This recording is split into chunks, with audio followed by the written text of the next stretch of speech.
air, online, on ground. Balitang mapagkakatiwalaan, mapaniniwalaan. Serbisyo publikong kumpirmado, sigurado. Saan mang bahagi ng bayan, saan mang panig ng mundo, pinaglilingkuran ang Pilipino.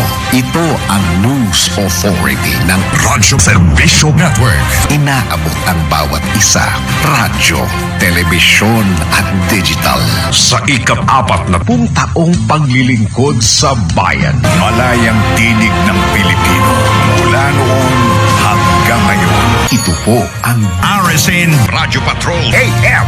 Ang radyo ng Pinagkakaisang Pilipinas sa Mega Manila. DZMM News. Radyo Patrol sa Istreta. AM. Laging una sa Pinoy. Miyembro ng kapisanan ng mga broadcaster ng Pilipinas.